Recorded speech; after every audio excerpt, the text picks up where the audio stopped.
खुशामदीद नाजरीन, आप देख रहे हैं प्रोग्राम रियासत। मैं हूं शहजाद रजा। गुज़िश्ता 24 घंटों के दौरान सैलाब मजीद 36 जिंदगियां निकल गया है। इस वक्त NDMA के अदाद-ओ-शुमार के मुताबिक सैलाब से हलाक होने वालों की तादाद 1162 हो गई है और इसमें मुल्क भर में ये हलाकतें रिपोर्ट हो रही हैं और बुरा हाल है। वर्ल्ड कम्युनिटी भी कुछ हद तक मोबिलाइज हुई है। पाकिस्तान अपने रिसोर्सेज से कोशिश कर रहा है कि जल्द अज जल्द इस आफत से छुटकारा हासिल किया जाए, काबू पाया जाए। जो जहाँ जहाँ नुकसानात हो गए हैं उनको दोबारा से रिहेबिलिटेट किया जाए। इस वक्त जो लोग फंसे हैं उनको रेस्क्यू किया जाए। रिलीफ ऑपरेशन जो है वो तेज़ी से जारी हैं।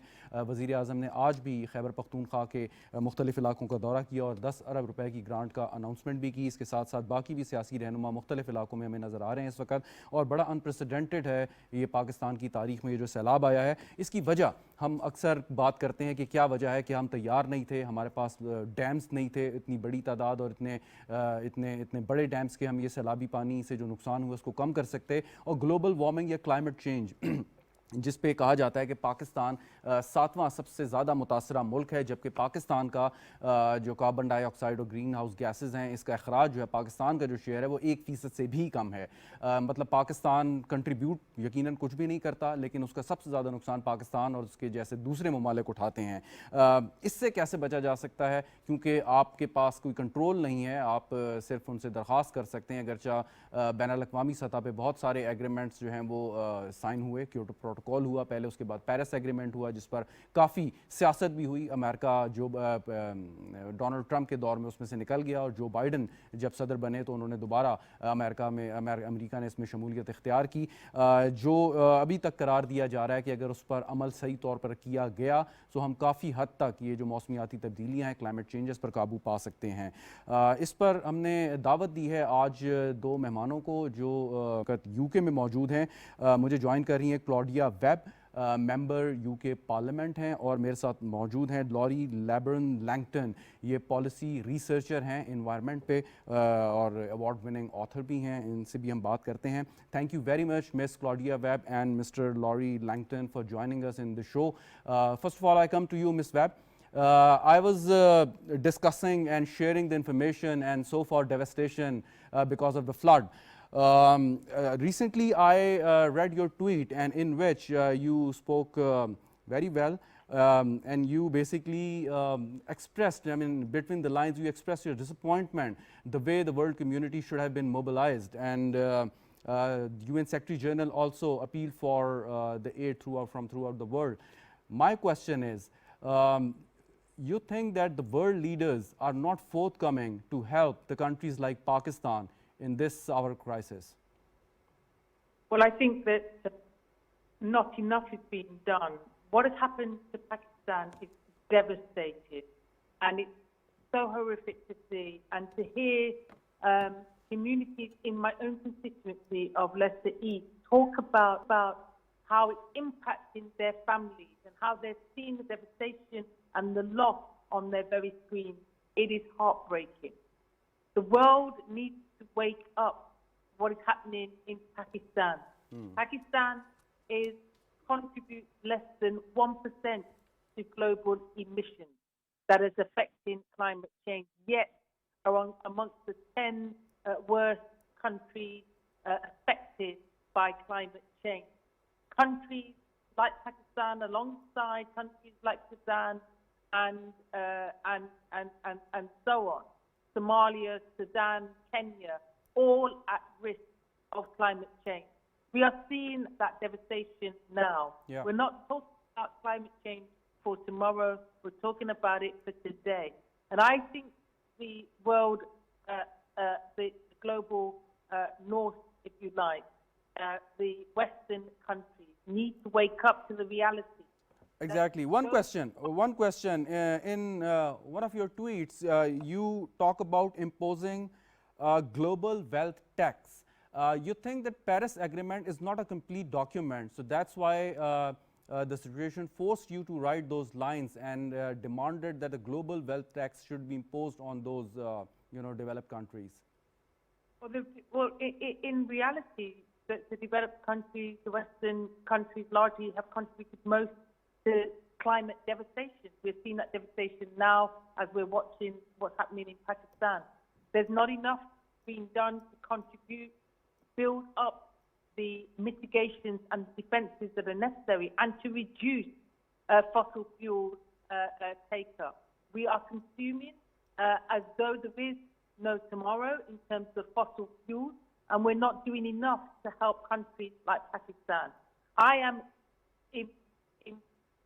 basically calling for a global wealth tax, and that will affect those countries that are contributing most to climate change. Countries like Pakistan need our help. We have caused this. Therefore, the devastation needs to be addressed by those countries that are contributing to climate change and doing the worst damage. Pakistan should not have to pay the price for climate change when they've contributed so little to its devastation. Ms. Webb, stay with us. I have a question for Mr. Langton, but before I ask the question, let me translate what Ms. Webb just talked to us and shared her thoughts. अभी बात कर रही थी UK member parliament Claudia web, और उन्होंने कहा कि पाकिस्तान जैसे जो ममालिक हैं उनकी मदद करनी होगी उन तरक्की याफ्ता ममालिक को कि जो सबसे ज़्यादा इस वक्त जो है वो इस सारी सूरत हाल के और क्लाइमेट चेंज के ज़िम्मेदार हैं, और दुनिया को जागना पड़ेगा और इस वक्त और हर मुमकिन मदद करनी पड़ेगी और फौरी तौर पर करनी पड़ेगी जिस सूरत हाल से पाकिस्तान इस वक्त दो चार है। ये एक खुलासा है उनकी गुफ्तगू का जो उन्होंने की। Mister Langton,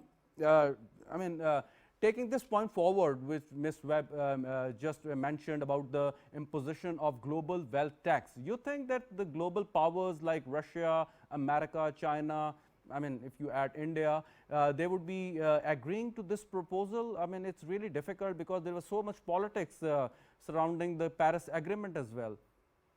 Yeah, the key thing in the Paris climate change agreement that we need to reference here is the concept of what's called loss and damage, which is the idea that, as we were just hearing there, some countries around the world are less responsible for the problem. They've emitted less greenhouse gases, but they're more impacted by its consequences, like flooding, extreme weather, and the other things that are hitting Pakistan at the moment, terribly hitting the country at the moment. In the lead up to the latest UN climate conference, which will happen in Egypt later this year, there are a number of countries, including, I understand, Pakistan, who are asking that countries, finally, particularly wealthy countries, do contribute money to compensate for this loss and damage. And I think a key reason why this is a good idea is because we will get locked into a situation where we're constantly having to deal with the last disaster that the climate crisis has caused, and that will get in the way of countries then properly adapting to it as well as reducing their emissions. We've got to break that spiral, and wealthy countries providing more resources to those on the front line, I think, is a key way for that to happen. But do you think that there is a growing realization among the world leaders about the climate change issues, or Ms. Webb is just one of the lone voices among the world leaders? I think there's more recognition, in at least what they're saying. There isn't the action that's required to then deal with it if we do believe what they're saying. Key measures of that are that countries have largely made promises, they've set targets, but they're not delivering the kind of changes to their economies to reduce emissions and to change people's lifestyles and how those economies work that would actually start to slow the crisis down. And secondly, they are not following through on the promises they made over 10 years ago to provide more money for those countries on the front line. And that money, which is supposed to be about $100 billion a year, is absolutely essential. And we're seeing it right now with impacts around the world, in Pakistan and in other places as well. And at the end of the day, that isn't just about helping places that are seemingly a long way away from these wealthier countries. It's crucial to help those places because the types of instability caused by climate disasters will impact the rest of the world. We've seen with COVID that no country is safe from that global pandemic. We need to think of the climate crisis in the same way. We are as strong globally as our weakest member. Exactly. But one more question. Pakistan is a country with limited resources, and we really cannot force the United States or the Europe or the China to, cut the emission or help us in, tackling this challenge. How can we protect ourselves when we are not responsible for the emission, but still we are facing the brunt? How can we protect ourselves in this current scenario? Well, I'd say two things. The first is that there are a huge amount of things that can be done and are being done by countries with less resources who are also experiencing the worst impacts. The ways that we can plan our economies that are good for reducing emissions and for reducing air pollution, so relying on renewables, having better built homes and better planned cities, are exactly the things that will make sure that countries are more resilient to, unfortunately, the increase that we will see in climate shocks. But the second thing is that it is still very much a live diplomatic agenda at the international level at the moment that countries that are more on the so-called front line, like Pakistan, are pressuring those wealthier countries like America, like those in the EU and like China, to make sure they're providing more support to those more frontline nations. There is some change starting to happen. Do they really take the pressure? Well, but largely because countries like Pakistan are joining together into groupings, entire groupings of many other frontline nations. And in some respects, this is one of the key groupings of nations now, of blocks, of international blocks in the world, are the group of nations who have caused very little of this problem and are on the front line. Very right. Ms. Webb, here is your role is very much important. The country like Pakistan, they are doing their diplomatic efforts and trying to create groups among the countries which are really vulnerable, and the people like you really can help them take their voice to the highest level, and maybe do some sort of lobbying in the UK Parliament, and if there is a need to get the necessary legislation passed as well. Well, Pakistan, of course, has been raising its voice at the international level where it can get round the international table. And it's, alongside other countries in the global south, have been warning about the devastation that is to come and is happening right now if action is not taken.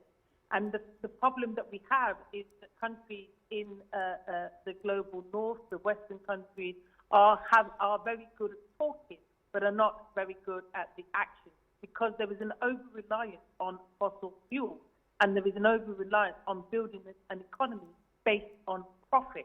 And what we need to do is make the changes that put people and planet before profit.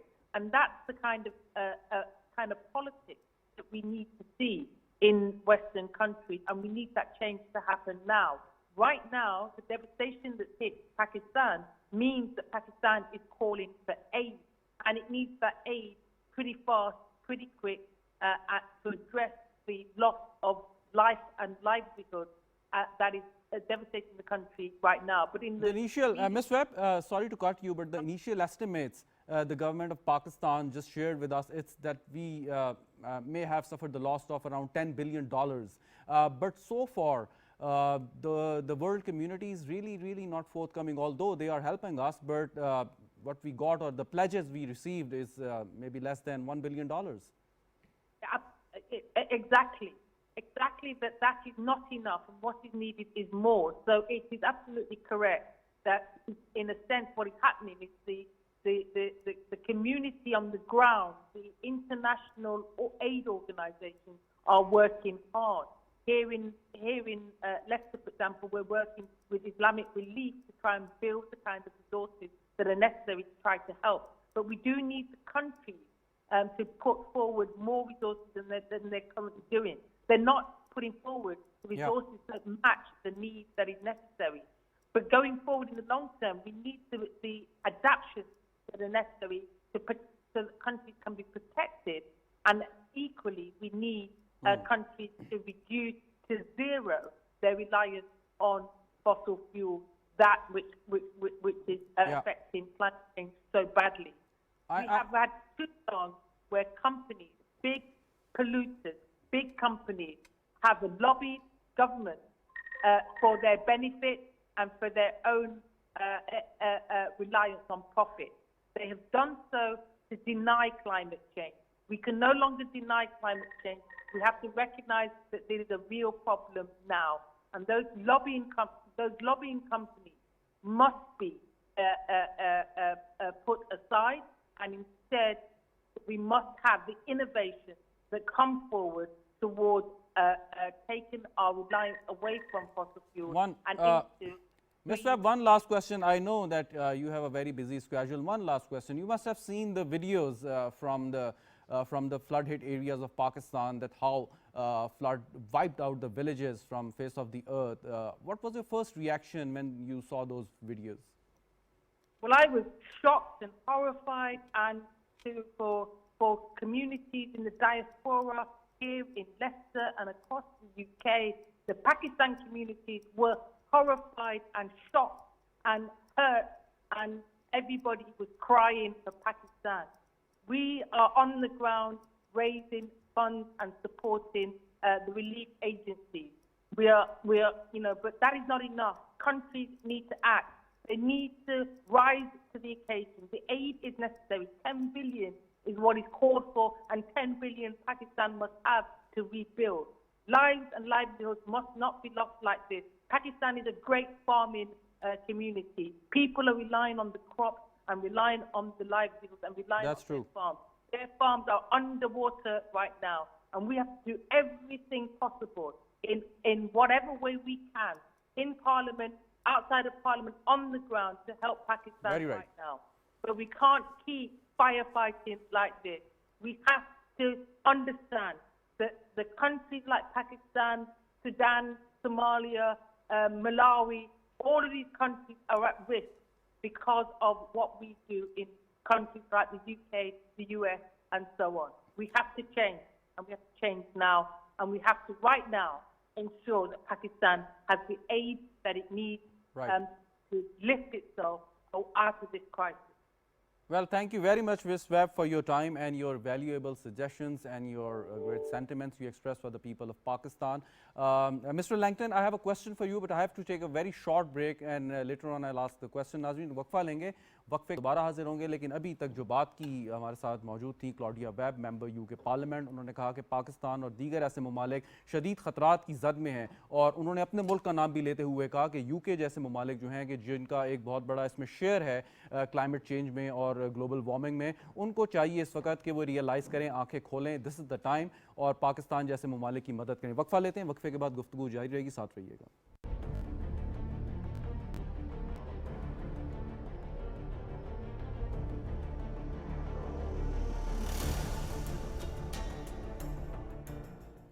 Programme में एक बार फिर खुशामदीद नाज़रीन, बात कर रहे हैं कि ये सैलाब की वजूहात क्या हैं, जिसमें से एक बड़ी वजह क्लाइमेट चेंज, ग्लोबल वार्मिंग है, जिसमें पाकिस्तान का कसूर इतना नहीं है बल्कि उन ममालिक का है कि जो सबसे ज़्यादा माहौल में आलूदगी फैलाते हैं।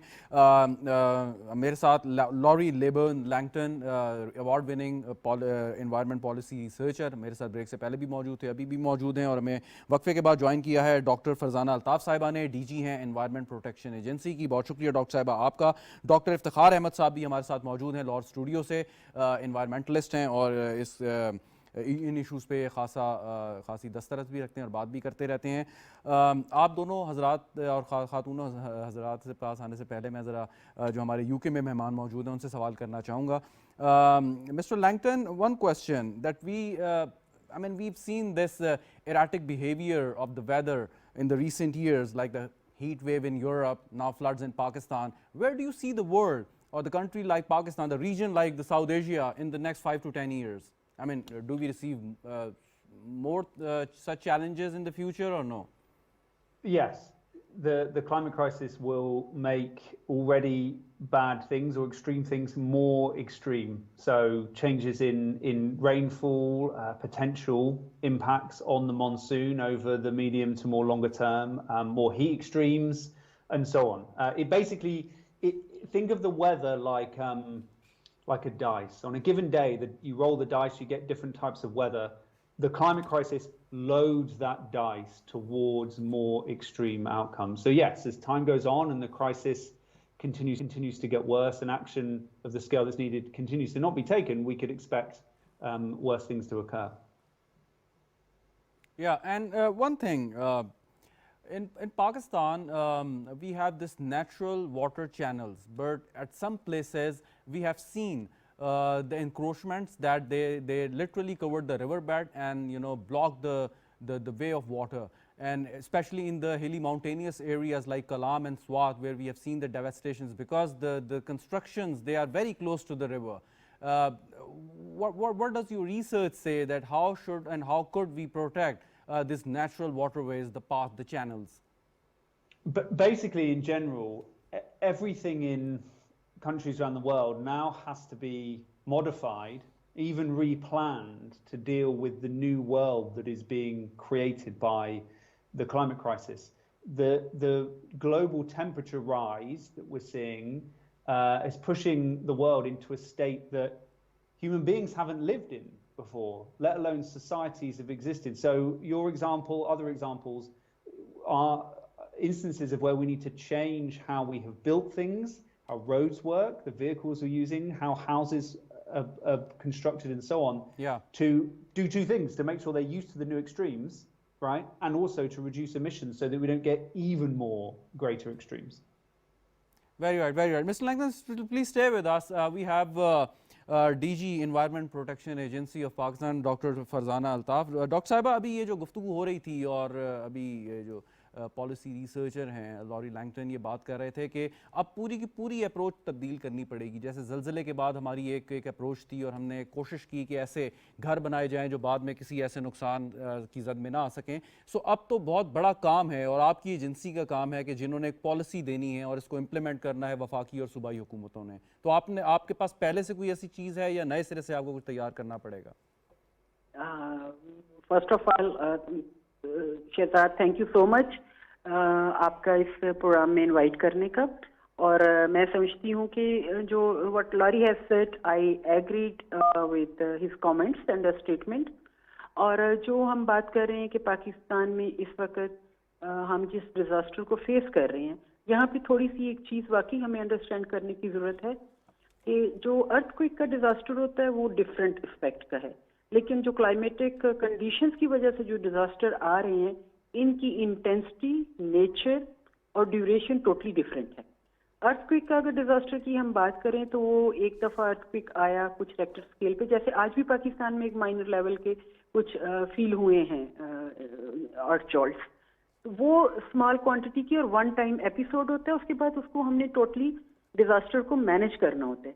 جبکہ کلائمیٹک کنڈیشنز کی وجہ سے جو کلائمیٹ چینج ڈیزاسٹر ہیں یہ لانگ ٹرم ہے. It impact for the longer duration to the more population, more community and more economic losses.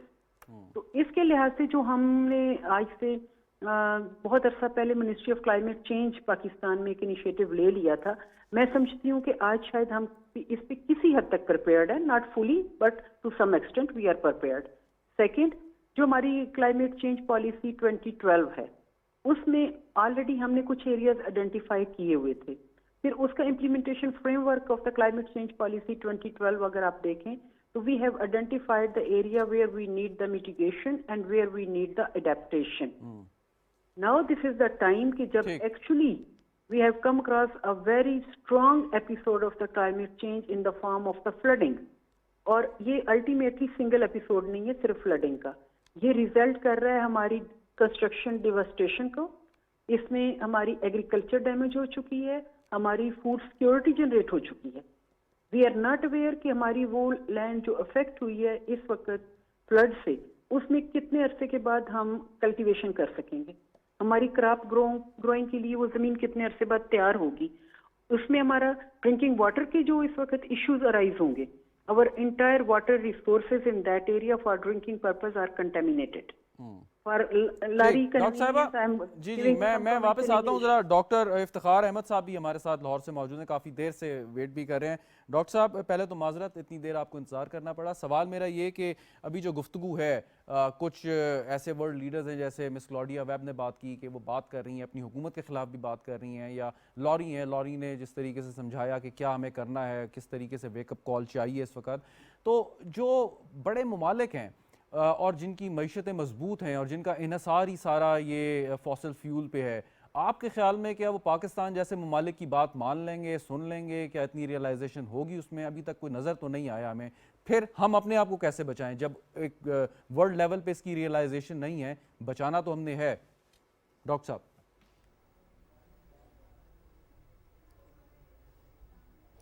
G thank you Shahzad.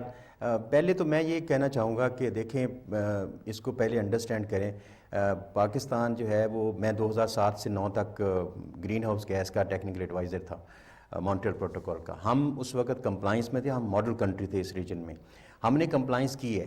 لیکن کیوٹو پروٹوکول جو اس سے بھی پہلے ہے, جو کاربن ڈائی آکسائڈ ایمیشن پہ ہے, اس کو امریکہ نے اور باقی ایڈوانس کنٹریز نے ابھی تک اوبے نہیں کیا, نہ ہی پیرس اکارڈ کو اس طرح سے ایکسیپٹ کیا. آپ نے دیکھا اس پہ بیچ ہے, یعنی جو کنٹریز CO2 ایمیشن میں اور گرین ہاؤس گیس ایمیشن میں ہیں, ہم جس ریجن میں فال کر رہے ہیں, ہمارے ایک طرف چائنا ہے جو کہ 29% ایمیشن ہے اس کا, 7% جو ہے وہ انڈیا کا ہے جو کہ ہم بارڈر شیئر کر رہے ہیں ان سے, ہمارا لیس دین 1% شیئر ہے.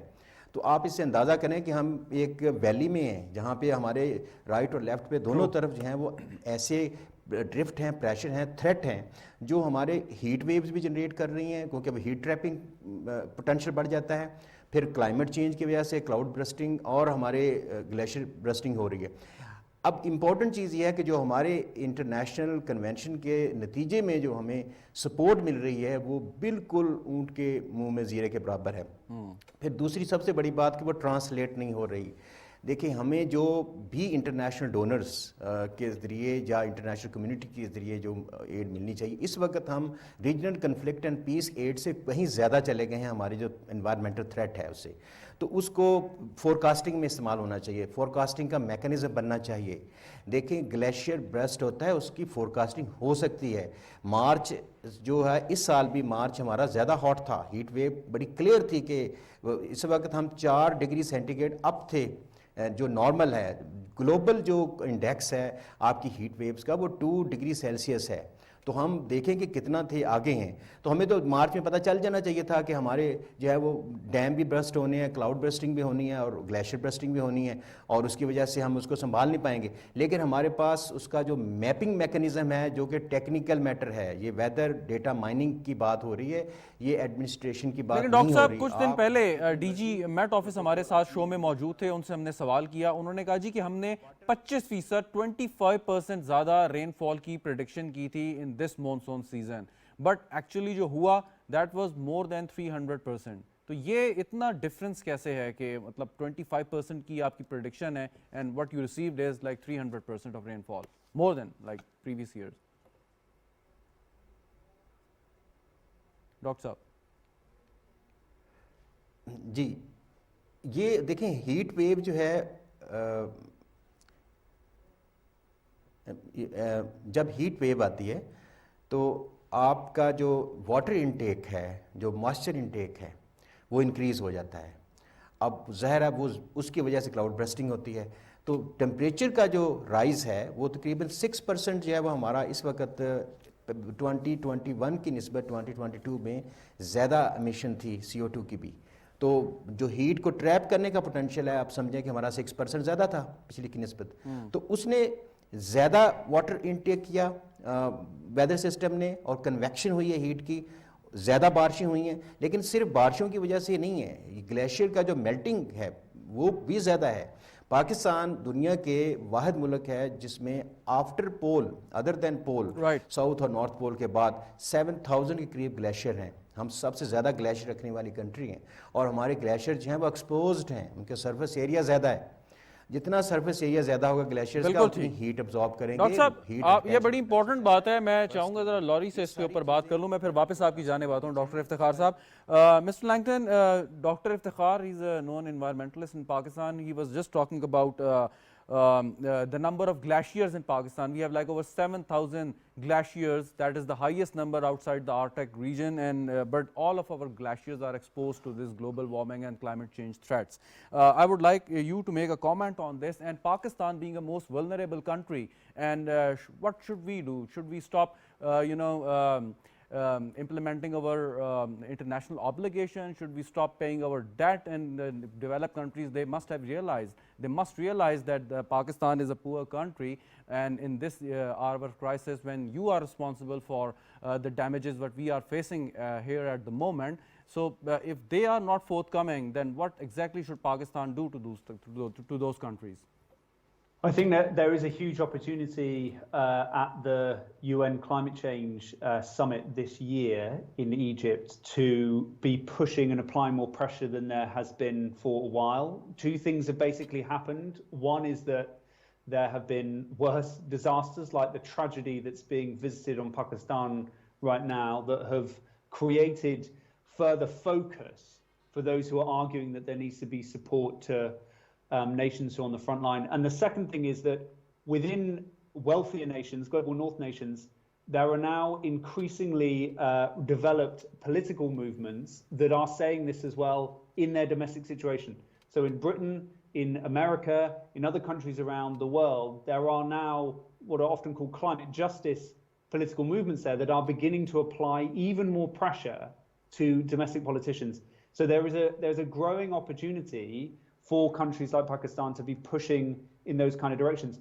But that said, that seems small compared to the scale of the disasters that we're beginning to see now. That's right. And I can completely sympathize with the immense frustration at these worsening tragedies for situations that the people of these countries did not cause and would not historical contributors toward, right? But that pressure needs to build, because this will get worse. There will be greater opportunities, and at the end of the day, we need to address this globally.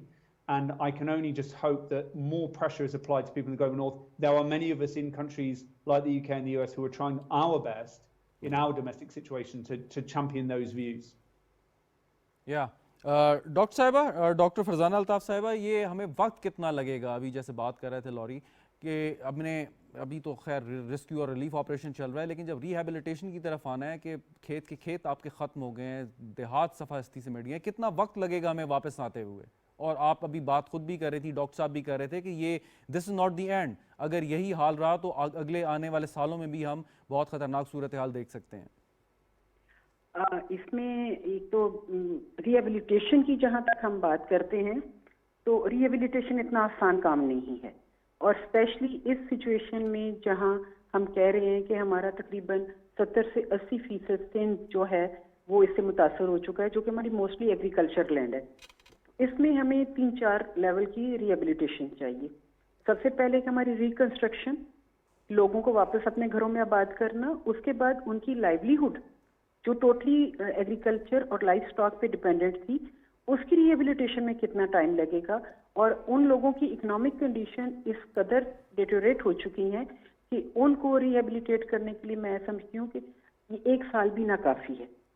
बल्कि जो हम आज भी कुछ discussion हमारी technical forums पे चल रही थी कि जब 2010 का सैलाब आया था, तो उस वक्त सिंध के कुछ इलाकों में तकरीबन 4-4 महीने तक पानी ड्रेन नहीं हुआ था, और वहाँ पानी खड़ा रहा, और वो ज़मीनें जो हैं काश्त के काबिल नहीं बनाई जा सकी. अच्छा डॉक्टर साहब, एक आखिरी सवाल, बड़ा अहम है ये, और क्योंकि आपका जो इदारा है वो डायरेक्टली से डील करता है. सवाल ये है कि ये जो हैज़ार्ड कंस्ट्रक्शंस होती हैं, दरिया के किनारे हो गई, या पाकिस्तान भर में आजकल बड़ा ट्रेंड है हाउसिंग सोसाइटीज़ का, जिसमें दरख्त भी बहुत सारे काटे जाते हैं, और ख़ास तौर पे आपकी एजेंसी की गाइडलाइंस को जो है वो इग्नोर कर देते हैं. अब कितने स्ट्रिक्टली इन चीज़ों को इम्प्लीमेंट करना है, और क्या आप ये तमाम इशूज़ जो हैं आपके जो लॉज हैं और आपके जो इदारा है ये कवर करता है? सिर्फ और सिर्फ आप क्या समझती हैं इम्प्लीमेंटेशन का इशू है और कुछ नहीं? इम्प्लीमेंटेशन से ज़्यादा शहजाद इन्फोर्समेंट होनी चाहिए, और इस कानून को बिल्कुल हर सूरत में इम्प्लीमेंट होना चाहिए कि कोई ऐसी जगह जहाँ पे कोई इन्वायरमेंटल इम्पैक्ट असेसमेंट नहीं हुई उस जगह पे किसी किस्म की कंस्ट्रक्शन नहीं होनी चाहिए. और मैं आर्मी चीफ ने कल जो KPK के दौरे के दौरान बात कही है, मैं समझती हूँ वो हमारे लिए एक बहुत बड़ी माइलस्टोन है कि हमारे एक चीफ जो हैं वो कह रहे हैं कि जिन लोगों ने 2010 के सैलाब के बाद इन इलाकों में गैर कानूनी तामीरात की हैं, उन सब के ऊपर रिस्पॉन्सिबिलिटी फिक्स की जानी चाहिए. तो ये वो चीज़ है कि जिसकी वजह से हम नेचर को छेड़ते हैं, اور الٹیمیٹلی نیچر سے ہمیں اس طرح کا ریونج کا سامنا کرنا پڑا. یہ کلائمیٹ چینج ہماری بعض اپنی بالکل ٹھیک، اینتھروپوجینک ایکٹیویٹیز کی وجہ ویری سے. Right very right. ڈاکٹر صاحبہ وقت ذرا تھوڑا کم ہے. ڈاکٹر افتخار صاحب، اب ایک تو ہم نے جو ترقی یافتہ ممالک ہیں ان سے امید لگا کے رکھی ہے کہ ان کو خود ہی کوئی رحم آ جائے گا اور وہ یہ جو ماحول کو آلودہ کر رہے ہیں وہ کم کریں گے. پاکستان کے اندر بھی دیکھنے کی ضرورت ہے وہ کون سے اقدامات ہیں جو ہم اٹھا سکتے ہیں. جیسے ایک بات ہوئی کہ جو ڈی فارسٹیشن ہو رہی ہے یا ہم بہت زیادہ انحصار کر رہے ہیں اس وقت جو فاسل فیول پہ گاڑیوں میں ادروائز، اور کچھ ایسی انوائرمنٹل جو ہمارے قوانین ہیں ان کی انفورسمنٹ بھی اتنی نہیں ہے. ہمیں اپنے طور پہ کیا کرنا ہے پاکستان کے اندر رہتے ہوئے ڈاکٹر صاحب؟